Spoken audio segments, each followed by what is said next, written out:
Hello, I hope you are well.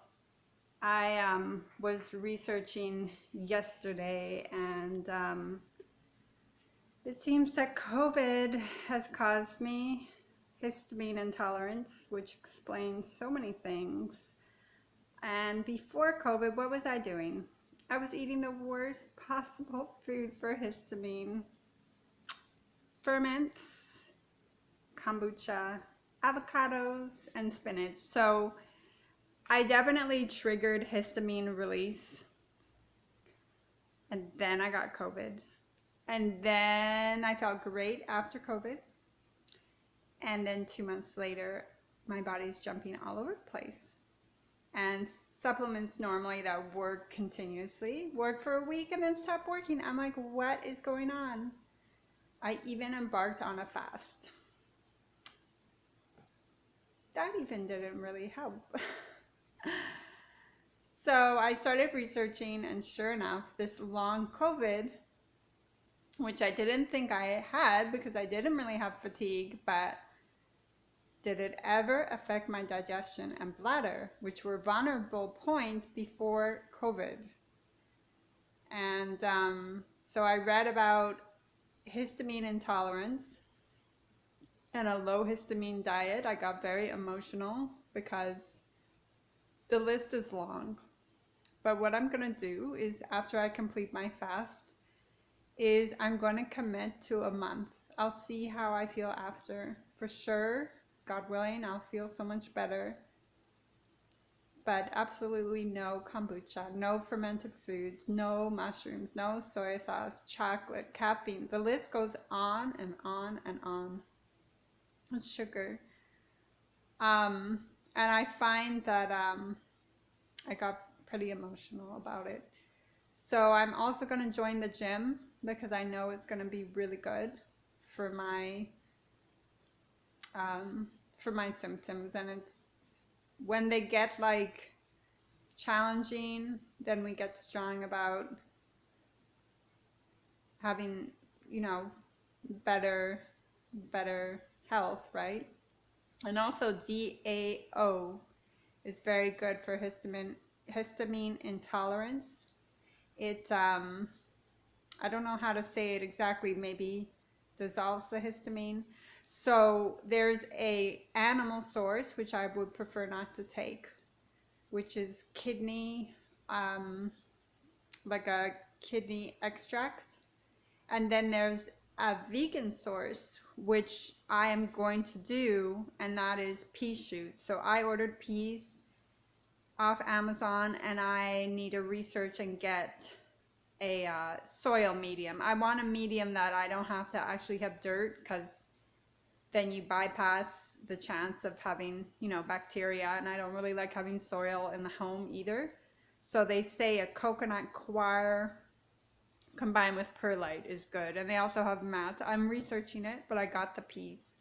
You could sprout them in a jar, but the tails would be pretty short, and then it wouldn't taste as good as if they were pea shoots. And I also got mung beans. I do like sprouted mung beans or mung bean sprouts, and I'm pretty sure I can do that just in a bowl over the sink.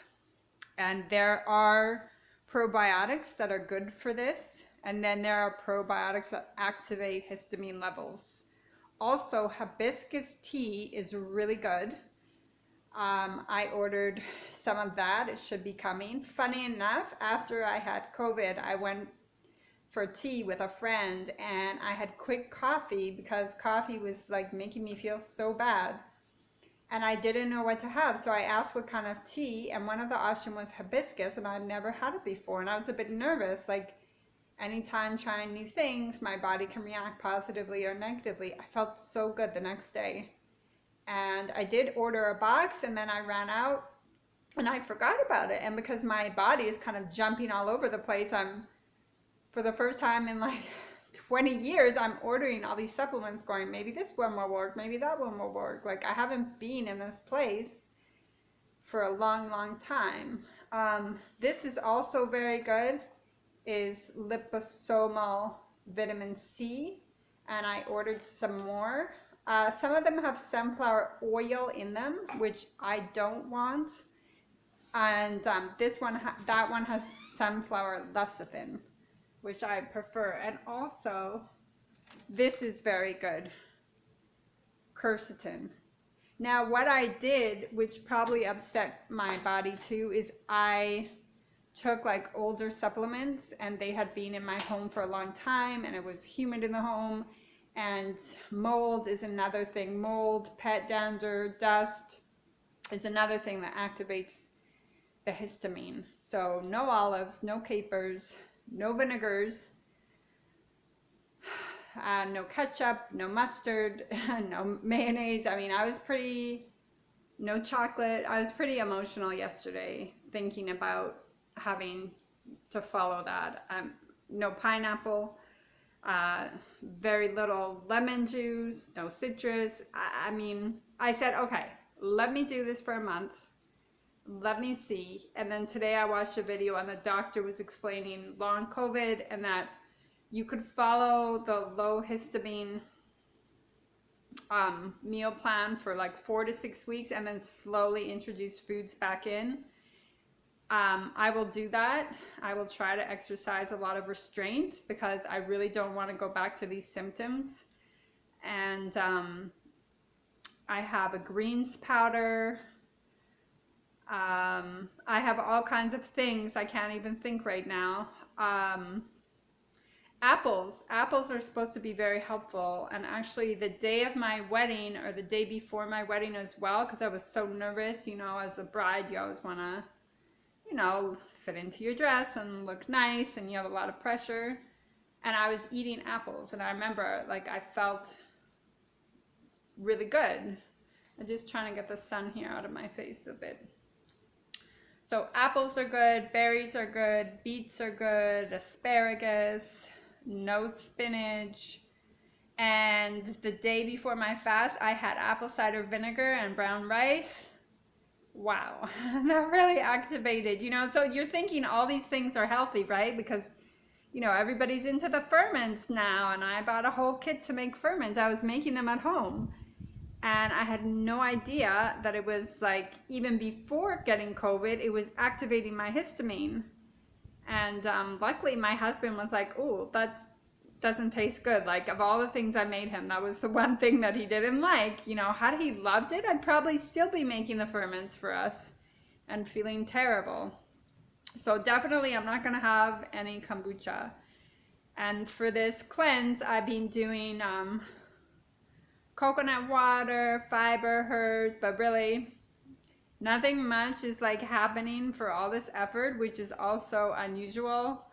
I'm not sure why, but I'll leave it at there. I'll try to make it positive. Hopefully I can also help people, because I know going through this, I was totally thrown off, but then I was in the dark eating foods that were triggering it and not knowing. I had a suspicion that olives were throwing me off, but I mean, the list is so long, it's like, it's not easy. But God willing, we can get better. God willing, we can get strong.